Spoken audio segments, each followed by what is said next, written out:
मोडणीमच्या यात्रेत यावर्षी प्रथमच सर्कस आल्याने ती चालेल की नाही याबाबत शंका होती.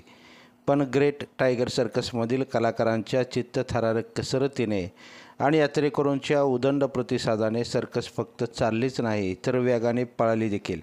यात्रेकरूंनी मोठा प्रतिसाद या सर्कसमधील कलाकारांना दिला. मध्य प्रदेशमधील इंदोर आणि काही भागातील कलाकार या सर्कसमध्ये काम करतायत.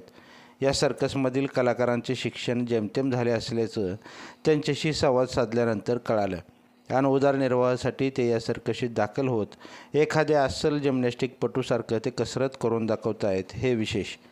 पूर्वीच्या सर्कशीत रिंग मास्टर प्राण्यांकडून कसरत करून घ्यायचे आणि या प्राण्यांच्या कसरती पाहून पाहणाऱ्यांची बोटं तोंडात जायची.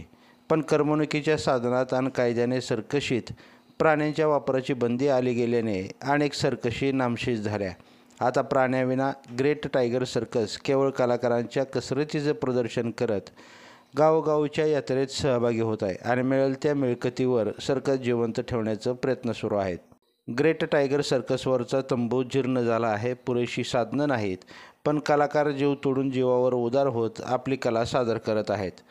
सिंगल बारवरची कसरत असेल, पायावर रिकामं बॅरल फिरवायची कसरत असेल, याशिवाय इतरही जिम्नॅस्टिक प्रकार असतील. पाहायला सोपं वाटत असले तर त्यात धोका आहेच, पण तरी देखील अनुभव आणि आत्मविश्वासाच्या जोरावर त्यांची जगण्यासाठीची चाललेली धडपड दिसून येते.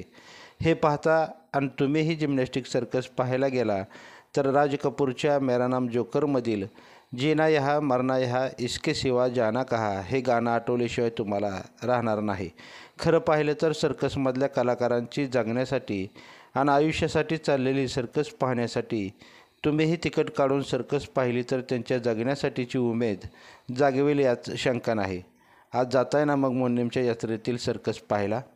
लाईव्ह महाराष्ट्र झोन न्यूजच्या यूट्यूब चॅनलला सबस्क्राईब करा, तसेच आमच्या फेसबुक पेजलाही फॉलो करा.